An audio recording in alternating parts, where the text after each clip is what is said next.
여러분 인생 네컷이라는 말을 들어보셨습니까? 젊은 세대들은 많이 들어봤을 겁니다. 사진을 찍는 곳을 요즘 인생 네컷이라고 합니다. 사진을 보시면 한번 띄워주실래요? 이런 매장이 있습니다. 이런 매장 안에 들어가 보면 이렇게 자신을 한껏 꾸미고 사진을 찍을 수 있게 해놨습니다. 그래서 사진을 찍으면 이렇게 나옵니다. 커플끼리 찍기도 하고 단체로 찍기도 하고 또 왼쪽에 킹 반 네컷 저분이 이말년이죠. 네. 그리고 찐친 네컷에서 친구끼리 이렇게 찍기도 합니다. 이것이 젊은 세대의 어떤 트렌드이기도 합니다. 자신의 소중한 기억 또 지금의 만남의 기억들을 추억으로 남긴다. 그리고 아까 전에 보셨던 것처럼 사진의 네컷으로 남긴다 해서 인생 네컷입니다. 근데 이런 인생 네컷에 가는 건 자기가 시간을 내야 되고 그냥 추리한 모습으로 갈까요? 한껏 꾸미고 갈 것이고 또 같이 가고 싶은 친구나 누군가와 시간을 맞춰서 갈 것이고 또 거기에 대한 비용을 다 지불하게 될 겁니다. 그리고 그 사진을 나누어 가져서 간직하려고 할 겁니다. 지금 제가 얘기한 거는 그냥 여러분들이 일상 가운데서 그냥 일어나는 일같이 보이지만 이 안에는 참으로 많은 것들이 녹아져 들어 있습니다. 오늘 그래서 알아볼 것이 인생관이에요. 이것을 원래대로 한다면 이게 세계관이라고 합니다. 세계관이라는 정의는 뭐냐? 지금 내가 살아가고 있는 지금의 세계를 나 스스로가 어떻게 인식하고 바라보고 있는가? 그 시대를 살아가고 있는 나 스스로를 내가 어떻게 바라보고 있는가가 세계관입니다. 이걸 쉽게 얘기하면 인생관이라고도 합니다. 많은 사람들이 이 인생 네컷이라는 것이 전국적으로 지점이 깔려 있는데 가는 사람은 가고 가지 않는 사람은 가지 않습니다. 자신의 삶을 아름답게 여기고 지금의 순간을 소중하게 여기고 이것을 남기기를 간절히 원하는 사람들이 가서 시간과 비용을 지불하고 인생 네컷을 찍는 겁니다. 근데 내 인생을 아름답다고 여기지 않고 그 시간을 가치 없다고 여기고 어떤 그런 기억을 추억으로 소중히 간직하고 싶지 않은 사람들은 싫어합니다. 가지 않을 겁니다. 사진을 찍을 때도 마찬가지입니다. 사진을 찍을 때 나 안 찍어 하는 사람들이 있습니다. 안 찍어 하는 사람들의 특징은 뭐죠? 사진에 비친 나의 모습이 별로 그렇게 좋아 보이지 않기 때문에 나 안 할래요. 특히 나이 들으신 분들 사진 찍으려면 굉장히 싫어합니다. 왜요? 자기는 그냥 나는 항상 이팔 청춘인 줄 알았는데 어느 날 사진을 보니까 너무나 나이 든 나의 모습이 드러나니까 이게 싫은 겁니다. 인생관이라는 것은요, 여러분의 마음과 생각 그리고 수많은 인생의 중요한 선택을 하는 틀이 됩니다. 집을 만들 때 그냥 뚝딱뚝딱 만드는 게 아닙니다. 누군가가 설계를 합니다. 그리고 그 설계자는 거기에 사는 사람, 그것을 이용하는 사람의 인생관, 세계관이 반영되어집니다. 그래서 그 인생관, 세계관이 반영되어진 그 설계에 따라서 많은 사람들이 와서 자기의 몫을 합니다. 목수는 나무로, 또 시멘트를 뿌리는 사람은 시멘트를 뿌리는 사람으로, 인테리어 하는 사람은 인테리어 하는 사람으로서 그 설계도에 맞게끔 가서 일을 하게 됩니다. 여러분들의 인생관과 여러분의 세계관, 제가 쉽게 해서 인생관이라고 통일해서 말씀드릴게요. 인생관이라는 것은요, 여러분 스스로의 가치를 정하고 여러분들의 스스로의 가치를 정해짐으로 여러분들의 수많은 선택에 가장 중요한 영향을 끼치는 것입니다. 우리 믿음에도 당연히 지대한 영향을 끼치게 됩니다. 근데 이렇게 중요한데, 가장 중요한데 이 인생관이 내 안에 어떤 모양으로 형성되어 있는지, 내 안에 어떠한 인생관이 들어가 있는지에 대한 존재는 대부분 알지 못합니다. 내가 이게 내 생각이라는 것, 이게 내 관점인가 라고 생각하기도 전에 내 모든 것의 저변에 가장 먼저 밑바닥에 깔려버리는 것이기 때문에 그렇습니다. 그래서 자연스럽습니다. 그리고 여러분이 살아온 세월만큼 그 인생관 위에 쌓여 있습니다.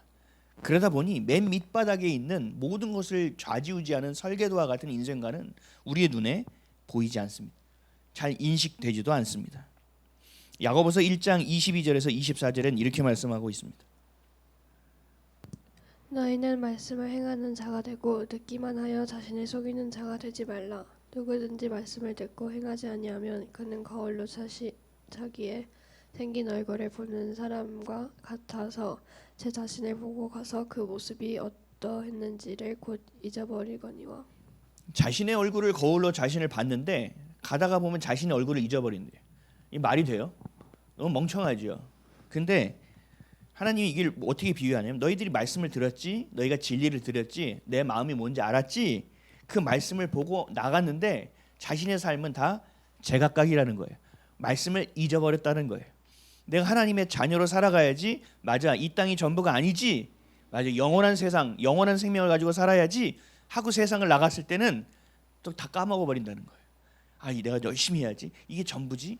열심히 하는 게 잘못된 건 아니지만 그렇게 열심히 하는 상황 순간 우선순위가 뒤바뀌어 버림을 내가 잘 깨닫지 못한다라는 거예요. 그래서 자신의 얼굴을 보고 나갔지만 자신의 얼굴을 잊어버리는 자와 같이 사는 것, 이게 우리의 모습이 아닌가. 그래서 우리의 인생의 설계, 인생관의 설계가 미비되어 있는 거예요. 어떤 부분은 결핍되어 있는 거예요. 어떤 부분은 하나님의 것이 아닌 잘못된 세상에 왜곡된 것과 변질된 것이 섞여져 있는 거예요. 근데 이것이 내게 가장 익숙한 것이 되어져 있어요.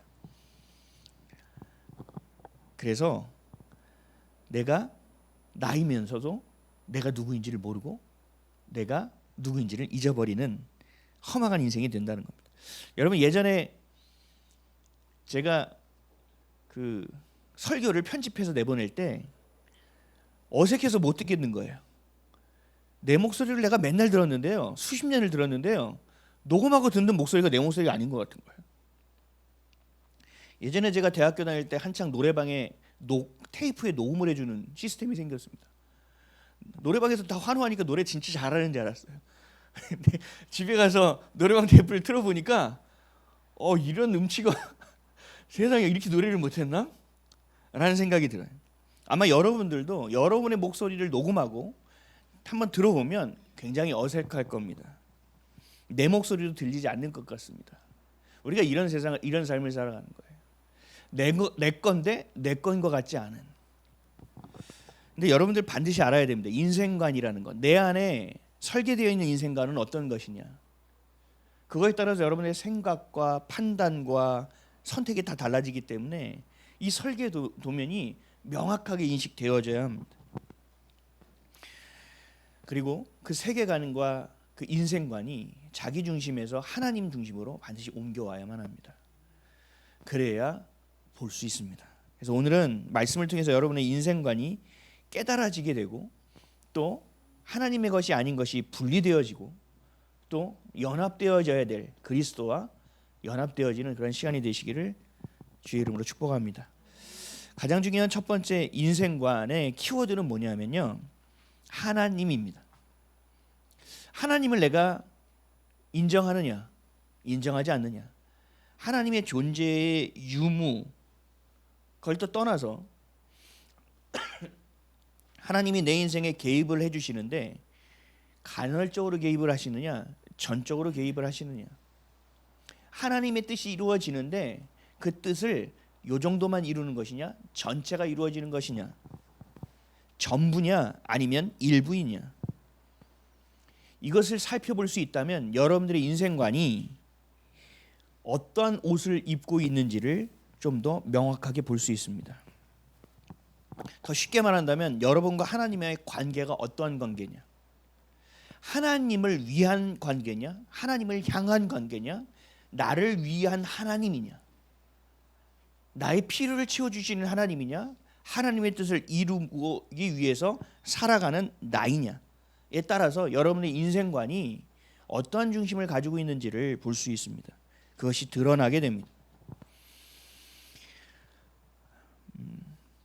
오늘 본문을 통해서 우리는 바울의 인생관을 볼 수 있습니다. 오늘 본문 함께 읽겠습니다. 시작. 이 일을 위하여 내가 쇠사슬에 매인 사신이 된 것은 나로 이 일에 당연히 할 말을 담대히 하게 하려 하십니다. 아멘. 바울은 하나님을 어떻게 인식하고 있습니까? 내 삶의 주관자, 내 생명의 주인, 내 아버지, 이 땅의 주인. 그래서 내가 생명을 다하여 순종해야 될 분으로 인식하기 때문에 감옥에서 쇠사슬에 매여 자신이 죽기를 기다리는 많은 사람들에게 비난을 받을 수 있는 그 자리 가운데 있을지라도 또 하나님의 일을 위하고 향하는 자의 모습을 갖고 있는 것입니다. 내 인생관이 어떤 것을 내가 붙들고 있느냐에 따라서 그 다음은 다 결정되어지는 거예요. 이것이 바로 우리의 인생관이고 바울의 인생관입니다. 이 인생관이 어떻게 되느냐에 따라서 여러분의 가치관이 바뀝니다. 이것이 가치관은 뭐냐? 이게 옳은 건가? 틀린 것인가? 이걸 내가 좋아하나 싫어하나의 가치입니다. 내 인생관이 어떻게 되느냐에 따라서 내 가치관이 달라지기 때문에 결국 아까 주님의 시선 찬양을 했잖아요. 주님의 시선이 가장 중요하다고 여기는 것이냐, 아니면 진짜 우리가 말로만 그렇게 하느냐, 아니면 그건 아예 가치 없다고 여기느냐가 우리도 모르는 안에 설계된 인생관으로 말미암아 결정되고 선택되어진다는 것입니다. 그래서 매우 중요하다는 겁니다. 그래서 두 가지로 살펴보겠습니다. 하나님의 관점은 어떤가, 그리고 우리의 관점은 어떠해야 하는가를 살펴보겠습니다. 첫째로 하나님의 관점. 그럼 하나님은 우리를 어떻게 인식하고 계실까? 우리를 향한 하나님의 관점은 아주 명확합니다. 성경을 읽으면 읽을수록 확실합니다. 아주 선명해집니다. 모든 것을 다해 그 어떤 방법을 통해서라도 자신의 하나뿐인 아들을 이 땅에 보내 죽여서라도 우리를 구원하시기 위한 자녀를 향한 아버지 하나님의 사랑입니다. 여러분을 향한 하나님의 관점은 동일합니다. 여러분을 살리려고 합니다. 여러분을 세우려고 합니다. 여러분을 숨쉬게 하려고 합니다. 여러분 가운데 더 나아가서 행복한 인생이 되기를 간절히 원하시는 것이 아버지 하나님이 우리를 향한 관점입니다. 그래서 우리에게 그렇게 살기 위해서는 전제 조건이 있다. 그 전제 조건은 뭐냐? 거듭나야만 한다. 거듭나지 않으면 이렇게 살아낼 수가 없다. 그래서 거듭남은 뭐예요? 옛사람에서 새사람이 되는 것, 옛습관에서 거룩한 습관으로 옮겨오는 것, 썩어질 것에서 영원한 것으로 옮겨오는 것, 육적인 것에서 영으로 옮겨오는 것, 이것을 끊임없이 우리에게 반복해서 말씀하고 있다라는 것입니다. 이게 뭐예요? 변화됨이에요. 완전히 거듭남이에요. 죽었다 살아나는 것처럼 어제의 나와 오늘의 나는 완전히 다른 내가 되는 것과 같은 변화를 이야기하는 것입니다. 이게 바로 거듭남이고, 오늘의 본문에 비춰서 설명하자면 이게 바로 인생관의 변화입니다. 인생관의 중심 이동입니다. 이것이 반드시 돼야만 자신의 십자가를 지고 예수님과 함께 멍에를 지고 예수님이 가신 길을 따라갈 수 있는 인생이 될 수 있다는 거예요. 매우 중요한 겁니다. 그래서 예수님이 오셔서 거듭남에 대해서 설명을 했더니 성경을 가르치는 랍비, 바리새인 중에 하나인 니고데모가 예수님께 묻죠. 어떻게 거듭날 수 있습니까?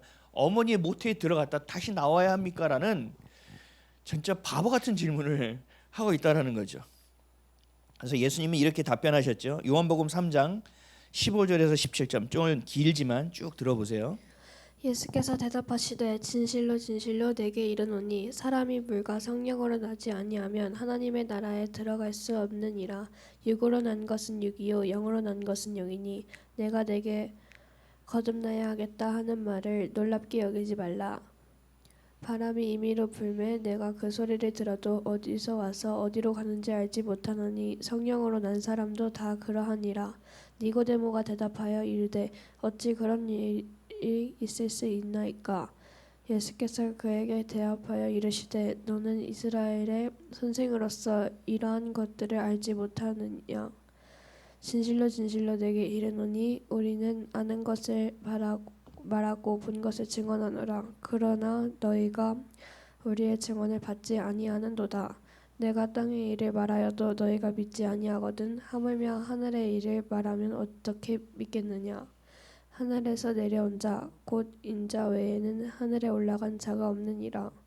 모세가 광야에서 뱀을 든 것 같이 인자도 들려야 한 일이니 이는 그를 믿는 자마다 영생을 얻게 하려 하심이라.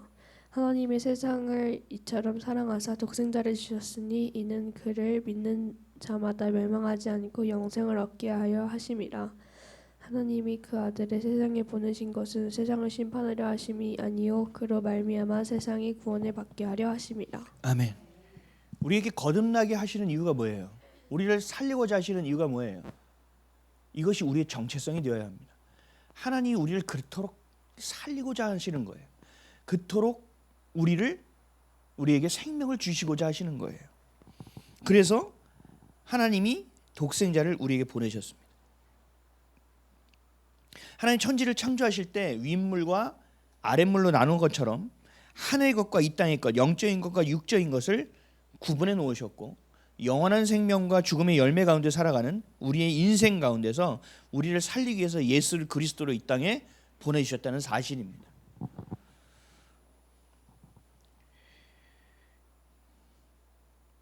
하나님은 우리를 이렇게 정의하시는 거예요. 하나님은 우리를 이렇게 보시는 거예요. 한 번도 변함없이. 근데 우리는 속으로 어떻게 생각하나요? 아, 나 같은 게 뭐 내가 해서 뭐해. 해도 안 되네. 우리의 생각이 하나님의 생각을 앞지른다는 거죠. 이게 뭐예요? 여러분의 인생관 안에 그런 것이 들어있기 때문에 그래요. 그래서 하나님이 우리를 사랑한다. 하나님이 예수 그리스도를 날 이 땅에 보냈다. 그 얘기를 듣고 그 마음에 감동이 있을 때는 내가 눈물을 흘리고 감사하죠.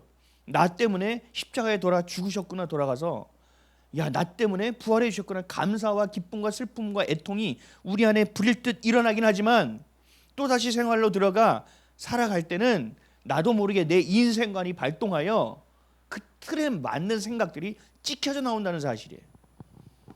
이게 얼마나 참담하냐는 것. 그러니까 인생관이 이렇게 중요해요. 또 하나님은 우리를 향하여 이렇게 말씀하십니다. 베드로전서 2장 9절에서 10절. 그러나 너희는 택하신 족속이요 왕같은 제사장들이요 거룩한 나라요 그의 소유가 된 백성이니 이는 너희를 어두운 데서 불러내어 그의 기이한 빛에 들어가게 하신 이의 아름다운 덕을 선포하게 하려 하심이라. 너희가 전에는 백성이 아니더니 이제는 하나님의 백성이요 전에는 긍휼을 얻지 못하였더니 이제는 긍휼을 얻은 자니라. 아멘. 우리 에베소서도 봤잖아요. 뭐라고 하셨어요? 너는 그냥 진노를 받을 수밖에 없는 자녀였는데 어둠 가운데서 그 유행 가운데서 사는 자녀였는데 이제 내게 왔으니 넌 새 것이 된 자라는 거예요. 또 말씀하시잖아요. 너희가 백성이 아니었는데 이제는 내 백성이야. 너희가 내 자녀가 아니면 이제 내 자녀야. 너희가 긍휼을 얻지 못하는 심판의 대상이었는데 이제는 너희가 내가 살려낼 구원의 대상이야 라고 말씀하고 계시다는 거예요. 그래서 우리는 말 잘 외워요. 택하신 족속이요 왕같은 제사장이요 거룩한 나라요 그의 소유가 된 백성. 말은 잘하고 줄줄줄 외우는데 이 하나하나가 우리 안에 인생관으로 자리 잡지가 못한다는 거예요. 이게 문제입니다. 이게 어떻게 문제냐? 나는 나의 존재를 어떻게 인식하고 있느냐? 우리의 인생관은 대체로 어떻게 설계되어져 있느냐를 좀 살펴보도록 하겠습니다. 여러분 성경을 읽지요. 성경을 외우지요. 다 좋아요. 아주 좋아요. 매우 중요해요. 진리고 생명이고 물을 마시지 못하면 우리가 살 수 없는 것 같이 말씀을 읽지 않으면 우리가 살 수가 없습니다. 반드시 읽어야 됩니다. 우리 거듭남의 가장 중요한 요소입니다. 근데 아무리 읽고 외워도 그 말씀을 적용하는 관점이 우리의 인생관이 내 것으로 적용되는 순간부터는 끝입니다. 없습니다.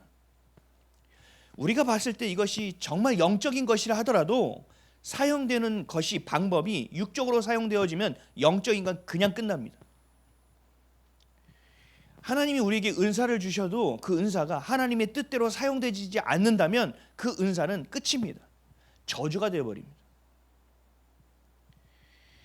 이 인생관이 우리에게 얼마나 중요한지를 알아야 됩니다. 여러분은 여러분 스스로를 어떤 존재로 여기고 계십니까? 떠올려 보세요. 단어로. 나는 나를 어떻게 여기는가? 이렇게 풍선 이렇게 하나 띄워보세요. 나는 나를 어떻게 생각하느냐? 단어 하나로 한번 정의해 보시죠. 바보? 들리는 것 같은데. 그래도 뭐 대부분 자기 스스로를 인식하는 사람들이 대체로 세 가지 정도로 정의해 볼 수 있습니다. 아니면 세 가지가 좀 섞여 있습니다. 잘 들어보세요. 나는 어디에 속해 있고 난 뭐가 섞여 있는가. 이것을 여러분들이 알면 이거를 버려야 됩니다. 그래야 하나님이 우리를 인식하는 그 세계관, 인생관이 우리 안에 장착될 수 있습니다. 첫째는요, 자기 자신을 어떻게 잘못 인식하느냐, 자기 부정입니다. 나를 스스로를 실패자로 여깁니다. 내가 그때 잘못 선택했어. 그때 그렇게 하지 말았어야 돼. 자신의 선택으로 인하여 지금 내가 이렇게 살아가고 있다고 믿는 겁니다. 그래서 자신을 이렇게 판단합니다. 당해도 싸. 이렇게 사는 거지 뭐. 네가 그때 잘못했으니까. 이건 뭘 얘기하느냐? 하나님은 내 삶에 개입하지 않으시고 하나님은 내 삶에 간섭하지 않으셨다. 그것을 하나님을 인정하지 않는 것. 하나님을 경험하지 못하니까 철저히 누구 중심으로 갑니까? 내 중심으로 빠져버리는 겁니다. 그러다 보니까 자기 부정을 하는 거예요. 그때 결정을 했으니까 넌 그런 고통을 당해도 싼 거야. 자기 스스로가 자기를 그렇게 판단하고 정죄해버린다는 얘기죠.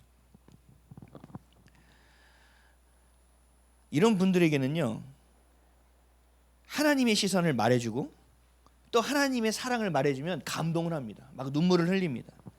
근데요, 바뀌지 않아요. 인생관이. 거기서 끝이에요. 자기 부정한 사람은요, 겉으로 보일 때, 많은 사람들에게 서로에게 보일 때는 뭐냐, 굉장히 이타적으로 보입니다. 아유, 나 같은 게 뭐 너 해. 내가 뭐 그런 주제가 있어? 하세요. 이러니까 겉으로 볼 때 굉장히 이타적으로 보입니다. 와, 저 사람은 되게 헌신적이네, 되게 희생적이네 라고 보입니다. 하지만 속으로는요, 그 누구보다 썩어 들어갑니다. 마음이 썩어 들어갑니다. 이러한 자기 부정이 여러분들의 인생관에 들어있다면 여러분들은 마귀에게 속을 수밖에 없습니다. 마귀가 하나 딱 던져주고 그 타이밍, 힘든 타이밍에 딱 던져주면 그렇지 뭐 내가 하고 빨려 들어갑니다. 이게 여러분의 인생관, 생각의 틀이 되었기 때문에 하나님의 말씀이 들어가도요, 그 틀로 찍혀서 나옵니다. 안에 팥을 넣든 콩을 넣든 뭐를 넣든 하트 모양이면 하트 모양으로 찍혀 나오는 것이고 세모 모양이면 세모 모양으로 찍혀 나오는 거예요. 자기 부정의 모습이에요. 여러분 안에 이런 모습이 있습니까? 살펴보십시오. 둘째는요, 자기 연민입니다. 삶을 살 때 너무 당하고 살았어요. 사랑받아야 되는데 사랑도 못 받고 살았어요. 너무 어려웠어요.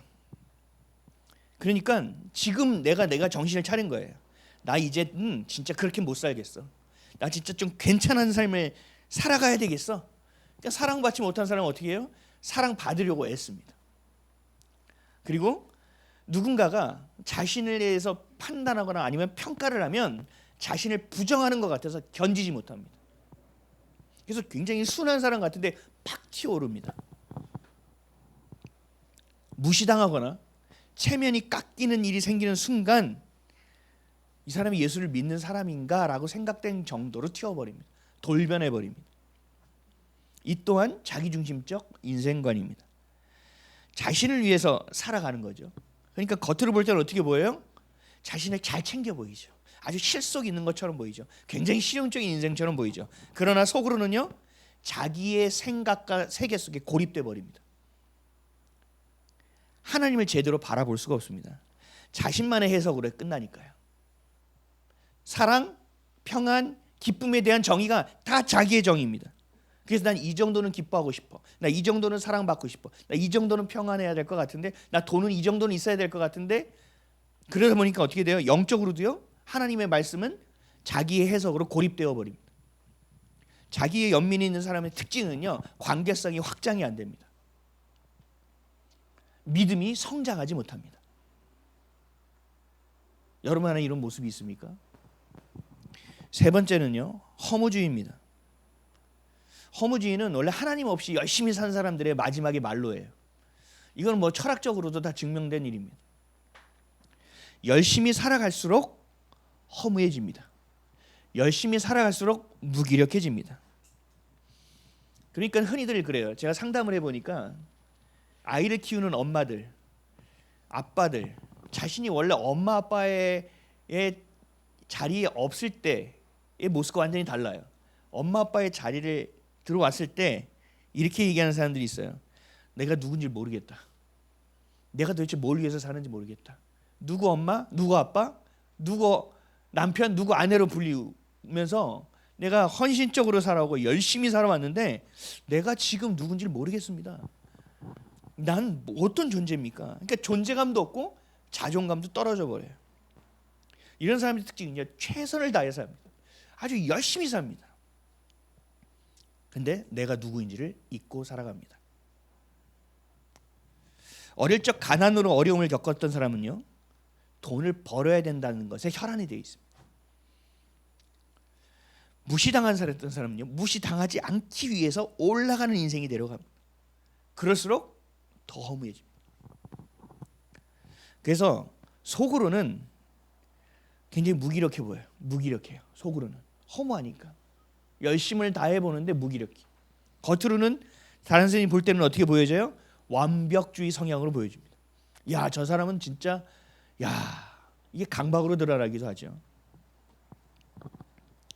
그래서 이런 사람은요, 더 많이 알아야 돼요. 더 많이 봐야 돼요. 지식을 더 쌓아야 돼요. 그러니까 어떻게 돼요? 더 허무해집니다. 이 고리를 끊어낼 수가 없어요. 이 세 개의 부류, 자기 부정, 자기 연민, 허무주의, 하나하나 있는 사람도 있을 것이고 아마 어느 정도 섞여 있는 사람도 있을 거예요. 여기에 속하지 않은 사람은 없을 겁니다. 그렇게 되다 보니까 우리의 인생관은 하나님의 믿음, 하나님의 진리, 말씀으로 무장되지 못합니다. 무장하는 것처럼 보여지지만 쓰지 못합니다. 힘을 내지 못합니다. 칼은 들고 있는 것 같은데 들고 있는 것만으로도 힘이 없습니다. 휘두르지 못합니다. 우리 안에 인생관이라는 것이 설계될 때 우리도 모르게 불신앙, 불순종의 것들이 섞여져서 설계되어져서 지금 여러분들이 살아가는 인생의 집, 지금의 인생관이 만들어진 것입니다. 그러니까 은혜를 받아서 하나님의 뜻대로 살아가야지 하다가도 되지 않는 거예요. 하나님이 우리에게 꿈을 주셨습니다. 여러분들에게 비전을 주셨습니다. 이 땅을 살아갈 이유와 목적, 부르심의 소명과 무엇을 해야 될지에 대한 사명을 주셨습니다. 그러나 이것을 소유하지 못하게 됩니다. 늘 힘들고 어렵습니다. 아등바등밖에 안 됩니다. 말씀을 따라 살아가야지.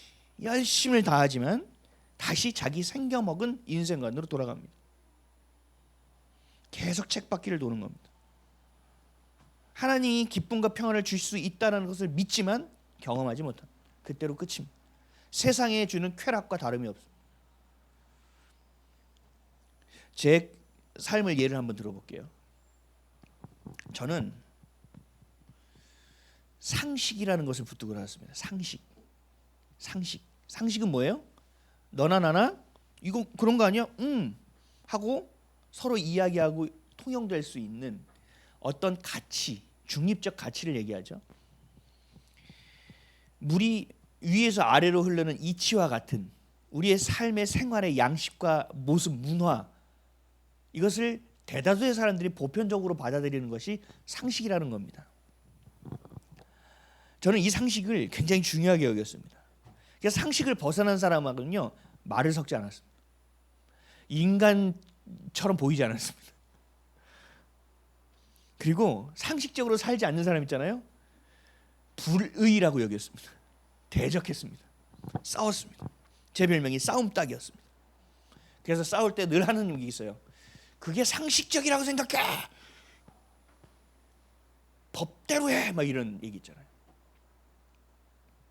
근데 그것을 얘기했을 때 어느 정도 통용이 되니까 맞는 거라고 얘기했습니다. 이게 제 인생관이었어요. 세계관, 상식. 하나님을 믿었죠. 이 당시에 제가 하나님을 안 믿었을까? 아니요. 열정적으로 봉사했습니다. 제가 전도사님, 목사님보다요 늦게 퇴근했습니다. 교회에서. 교회 있는 게 너무 좋았습니다. 9시 반 목사님들이 내려가면서 퇴근하시면서 불이 켜져 있으니까 청년부실에 들어오는 거예요. 왜 안 가? 이제 갈 겁니다. 정정제가 있으니까 내가 가기가 좀 뭐하네? 가세요. 제가 교회 있는 게 너무 좋았어요. 그래서 경비 아저씨가 바뀌고 또 바뀌어도요, 제 얼굴은 제일 먼저 알았습니다. 그래서 열쇠가 어디 있는지를 늘 공유해 줬습니다. 그 경비 아저씨도 나 이 시간은 자니까 어디다 두고 가요. 열쇠도 제가 알아서 놓고 갈 정도였습니다. 신앙 좋았습니다. 가족 안에서 세상 가운데서 그러나 상식적이지 않는 것을 맞닥뜨렸을 때는 판단과 정죄가 있었고 싸움이 있었습니다. 그렇게 살아가면서 상식이라는 이름으로 나만의 기준이 만들어지고 내 인생관이 만들어지고 내 세계관이 만들어졌습니다. 내 율법이 만들어졌습니다. 그러니까 피곤한 겁니다. 늘 어렵습니다. 시험에 듭니다. 예를 들면 싫어합니다. 버스 정류장에서 예전에는 버스 시간이 없었잖아요. 버스가 출발하려고 그래요. 막 뛰잖아요. 왜요? 이거 나가면 몇 분 기다려야 되는 게 머릿속에 있잖아요. 뛰어가는 거예요. 저기서 뛰어옵니다. 저 사람 빡 해서 딱딱딱 하니까 문을 열어줍니다. 저는 한 10초 늦게 도착합니다. 문을 닫아버립니다. 이건 뭐예요? 불공평한 겁니다. 상식적이지 않은 겁니다. 왜요? 출발할 때 똑똑하면 그러면 태우지 말았어야 돼요. 근데 누구는 태우고 누구는 안 태워? 그래서 버스 기사 아저씨랑 대판 싸웁니다. 버스를 세웁니다. 문을 엽니다. 아저씨의 멱살을 잡습니다. 지금은 구속됩니다. 제가 그런 삶을 살았어요. 왜요? 상식적이지 않으니까. 또 무례한, 상식적이지 않은 걸 반대로 무례하다고 하죠. 운전을 하다가 깜빡이를 켜고 들어와야 되는데 안 켜고 들어옵니다. 참을 수 없습니다. 너무 무례합니다. 상식적이지 않습니다. 저놈의 손모가지 쫓아갑니다. 창문을 엽니다. 깜빡이 안 켜! 이게 저의 모습이었습니다. 왜요? 제 인생관에는요 상식이 복음이 되어 있었던 사람이기 때문에 그래요. 이렇게 무서운 거예요. 제가 봉사 안 했냐고요? 아니요, 봉사했다니까요. 전도 열심히 했습니다. 청년들이 힘들면요 제 돈 사비 털어가지고요 밥 먹이면서 상담해주고요 3시간씩 이야기 들어줬습니다. 근데 이 상식이라는 것만 건드려지는 순간부터는 제가 달라지는 겁니다. 사람을 대할 때도 상식, 사건을 대할 때도 상식으로 대처한 게 저였습니다. 저의 가치관도 결국은 이렇게 만들어지는 거죠. 뭐가 옳고 틀리냐, 뭐가 먼저고 나중이냐라는 가치관이 이 상식 안에서 나오는 겁니다. 더 얘기하면 시험에 들까봐 예전에 제가 그랬다는 겁니다. 여러분도 그런 모습 있잖아요. 중략하고 결론을 말한다면 여러분 성경을 읽고 성경대로 살아가길 원해요. 근데 나는요 성경과 전혀 관계없는 삶을 살아가고 있을 수 있다니까요. 내 안에 인생관이 설계된 대로 가기 때문에 그래요.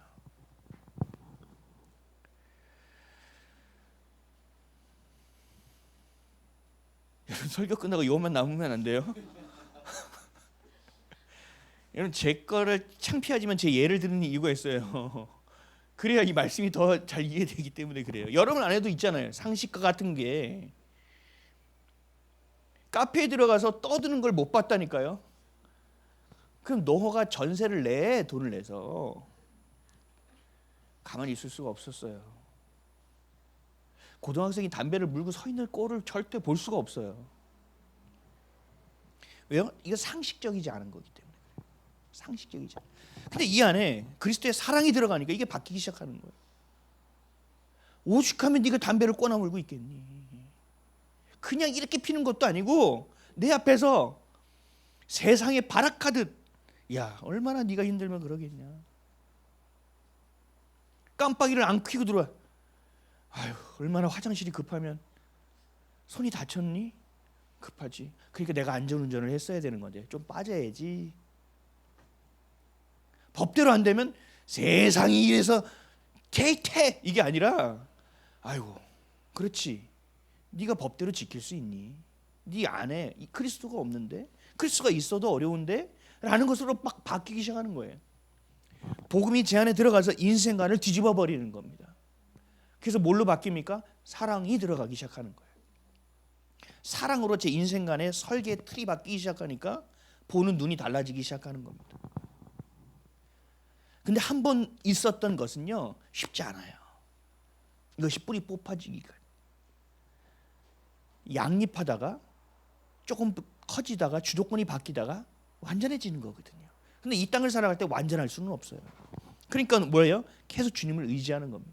계속 말씀의 기준 가운데 우리가 보고 나가서 내 얼굴을 잊어버리는 것 같다 하더라도 계속 보는 겁니다. 그러니까 말씀을 외우는 게 되게 중요하고 파워풀한 거예요.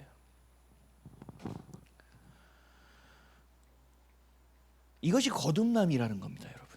인생관이 바뀌는 게 거듭남. 물과 성령으로 말미암아 내 안의 생각과 내 안의 모든 판단의 기준의 주도권을 누구에게 드리는 겁니까? 성령에게 드리는 겁니다. 알았어, 이따 기도해 줄게. 얼마나 많이 아팠을까? 아유, 좀 이따 보자.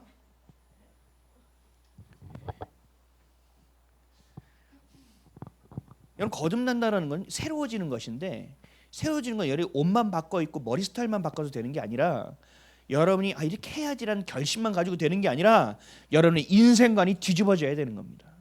상식으로 살았나? 아니면 정의로 살았나? 나만의 율법으로 살았나? 아니면 자기 연민, 자기 부정, 열심으로만 살았나? 이것이 뒤집어져서 하나님의 뜻대로 살기를 원하는 것으로 뒤집어져야 된다는 거예요. 아까 우리 자녀들 찬양했잖아요. 주님 뜻대로 살기로 했네. 그러면서 뭐라고 했어요? 마지막에 결코 돌아서지 않겠다고 했잖아요. 이게 거듭남이라는 거예요. 돌아서지 않는 거예요. 우리의 생각이 하나님의 생각으로 바뀌는 겁니다. 우리의 마음이 그리스도의 마음으로 바뀌는 겁니다. 사랑하는 성도 여러분, 여러분의 인생도 돌아보십시오. 지금 살아가는데 아무런 문제가 없어요. 지금 괜찮아요. 이러면 진짜 인식이 안 됩니다. 인지 못합니다. 그리고 제가 지금 그 어느 때보다 겸손합니다라고 얘기할지라도 더 겸손하게 주님의 말씀을 경청하십시오. 그리고 주님께 또 물어보십시오. 하나님, 제가 주님의 뜻대로 살기를 원하는데 이게 안 됩니다. 여러분, 세상은 능력대로 사는 것 같죠? 그렇지 않아요. 내가 능력이 있으면 연봉을 많이 받으니까 그런 것 같죠? 아니요. 세상이 그렇게 페어한 세상인지 아세요? 여러분 살아봤잖아요. 세상이 얼마나 불공평한 세상. 하나님만이 페어하세요. 우리의 능력으로 되는 것이 아니라 하나님의 능력으로 사는 존재가 우리입니다. 그것을 믿는 자, 그것이 바로 믿음 아닙니까?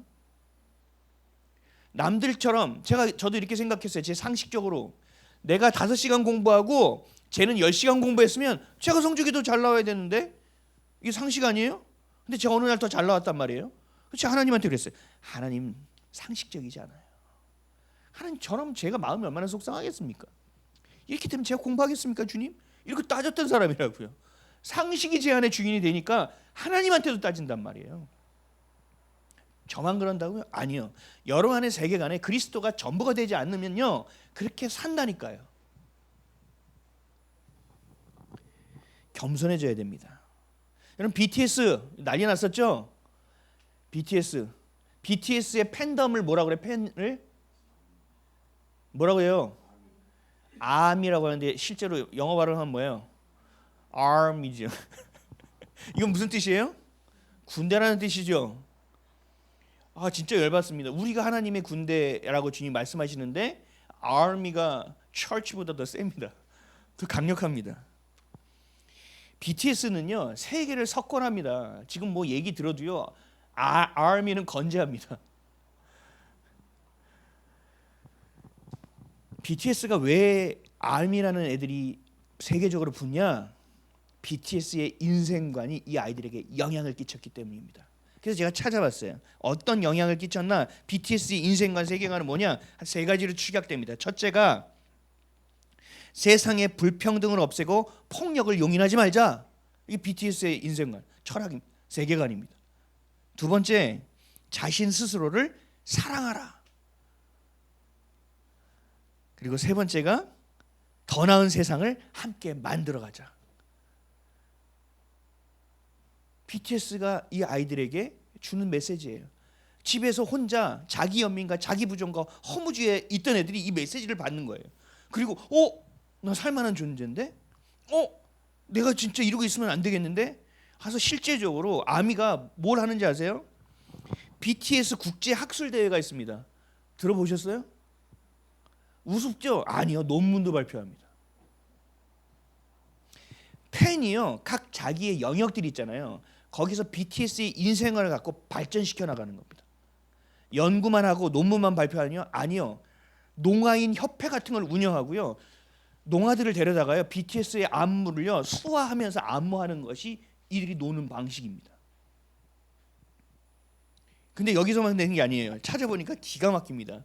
환경, 지구와 환경, 기후, 정치, 경제, 인권, 문화를 만들어가고 있습니다. 이들의 꿈과 이들의 비전과 이들의 소명과 이들의 사명은 그 누구보다 선명합니다. BTS가 나를 살게 했기 때문에 내가 BTS가 원하는 삶을 살 거라는 얘기입니다. 복음입니다, 이게. 그래서 이게 종교입니다. 그래서 이들을 아이돌이라고 얘기하는 겁니다. 우상입니다. 허무주의와 무기력에 빠져서 어떻게 살아갈지 몰라. 난 이제 그만 살고 싶어. 살고 싶지 않아. 다 때려쳐 하는데 BTS가 음악이 너를 사랑해. 우리 함께 좋은 세상을 만들어가 보지 않을래? 넌 혼자가 아니야. 거기 복음처럼 들어가니까 그냥 이 아이들의 세계관, 인생관, 이건 BTS의 인생관입니까? 아니요. 방시혁의 인생관입니다. 전 세계의 사람들이 방시혁의 인생관과 세계관을 갖고 살아가는 거예요. 이들의 이유와 삶의 이유와 목적이 된 겁니다. 우리는요. 고린도전서 2장 2절 말씀입니다. 고린도전서 2장 2절입니다. 내가 너희 중에서 예수 그리스도와 그가 십자가에 못 박히신 것 외에는 아무것도 알지 아니하기로 작정하였음이라. 아멘. 아멘이시죠? 다시 한번 읽어볼게요. 내가 너희 중에서 예수 그리스도와 그가 십자가에 못 박힌 것 외에는 아무것도 알지 아니하기로 작정하였노라. 아멘이십니까? 아멘. 여러분 우리가 BTS 아미보다 못해서 되겠습니까? 우리에게 실제적인 복음이고 우리의 생명의 주인 되시는 분인데 여러분들의 허무한 삶, 자기 연민의 삶, 자기 부정의 삶에 영향을 끼치지 못하는 것이 어찌 복음이라 이야기할 수 있겠습니까? 저는 토요일이 매우 힘듭니다. 이 복음을 설교를 해야 되는 상황 가운데 제가 정비되어 있지 않으면 설 수가 없는 자리이기 때문에 굉장히 어렵습니다. 그래서 어제도요. 그와 수많은 싸움을 하다가 잠이 들었습니다. 제가 이 고린도전서 2장 2절 말씀이 제 안에서 계속 저를 치는 거예요. 너 외로워? 그리스도 외에는 아무것도 알지 아니라고 작정한 자 아니니? 주님이 너와 함께하는데 네가 왜 외로운 거니? 그럼 내가 왜 외롭지? 찾는 게 아니에요. 하나님의 진리가 맞잖아요. 그럼 주님께 얘기하는 거예요. 주님이 나와 함께 하시는데 제가 왜 외롭죠? 좀 저와 대화 좀 해주세요. 저와 함께 해주세요. 제가 혼자 있다는 것이 아니라 주님이 함께 하신 것이 느껴질 수 있게 도와주세요. 이런 기도를 하는 거. 오늘 본문에 본 사도 바울은요. 그런 일이 없었을까요? 그렇지 않았을 거예요. 왜요? 사도 바울은요. 그 누구보다 많이 알고 있었거든요. 누구보다 정세 파악과 흐름의 파악을 빨랐던 사람이거든요. 이렇게 해서 인간적으로는 되지 않는다는 걸 누구보다 잘 알고 있었거든요. 그럼에도 불구하고 거기에 자기의 인생을 걸어버리는 겁니다. 왜요? 인생관에 복음이 들어갔기 때문이에요. 복음으로 설계되어진 인생관을 살아가고 있었기 때문에 그렇습니다. 20절 말씀 다시 한번 읽어볼까요? 오늘 본문 시작. 이 일을 위하여 내가 쇠사슬의 메인 사신이 된 것은 나로 이 일에 당연히 할 말을 담대히 하게 하려 하십니다. 아멘. 난 죄인으로 된 삶이 됐어. 내 삶의 세상의 평가는 죄인과 같은 자, 이런 자, 핍박받는 자, 손가락질 받는 자가 되었지만 나는 이 일을 위한 것이.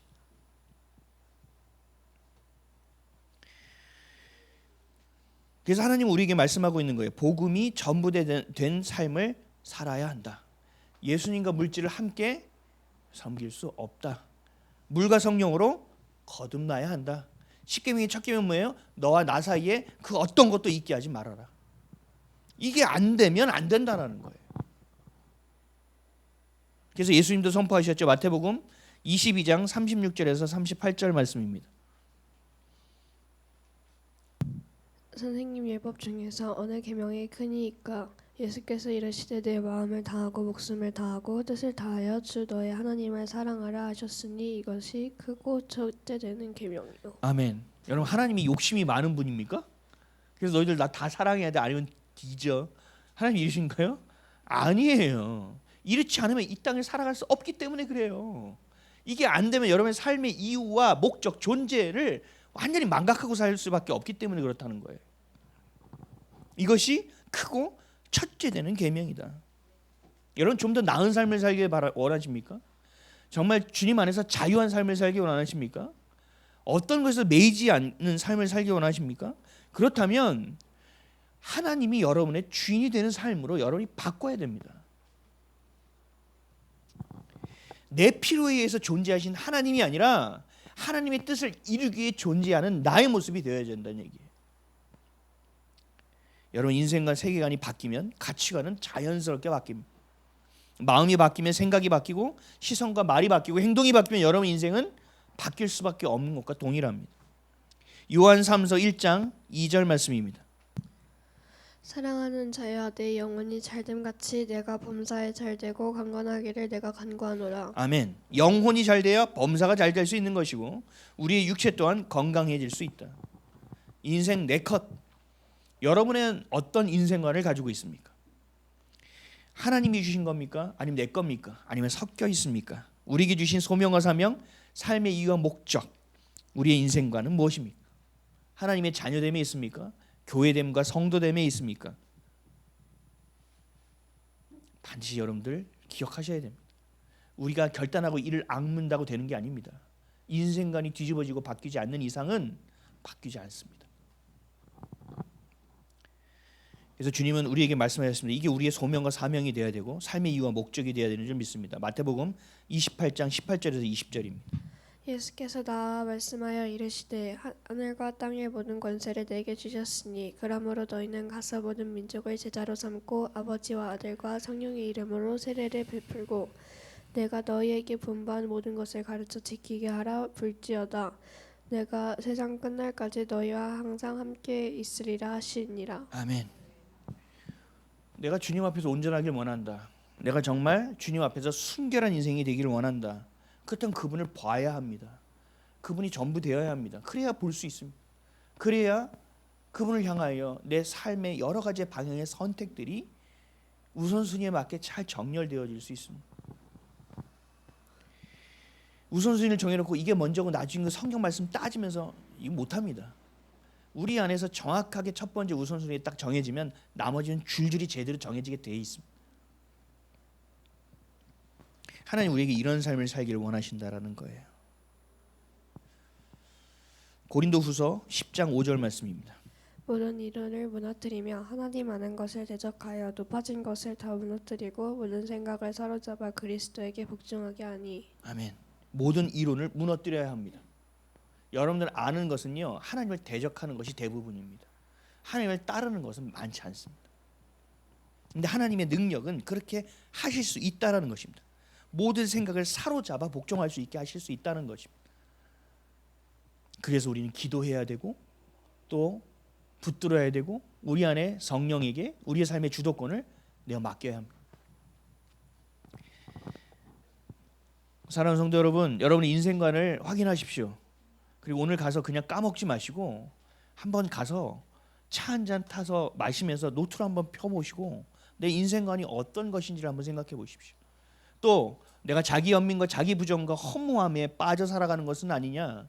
그렇다면 나의 정체성을 어떻게 바라보는 것이 나의 표대요 기준이 되어야 하느냐를 살펴보시길 바랍니다. 여러분 제가 장담하지만 여러분 이것이 바뀌면 여러분 인생이 바뀝니다. 책바퀴 도는 것 같은 인생이 바뀝니다. 하나님은 다른 종교와 다릅니다. 살아계시기 때문에 반드시 여러분들이 만날 수 있고 살아계시기 때문에 오늘도 여러분을 위해서 하나님은 일하실 수 있습니다. 이것이 경험되어지지 않으면 다른 종교와 다를 바가 없어요. BTS 아미보다 더 못한 인생을 살아갈 수밖에 없습니다. 반드시 여러분 교회된 우리, 성도된 우리, 자녀된 우리의 인생관이 회복되어지는 저와 여러분 되시기를, 그래서 주님이 주시는 기쁨과 평안과 사랑과 그 모든 아름다움을 누리며 살아가는 저와 여러분 되시기를 예수 그리스도의 이름으로 간절히 축복합니다.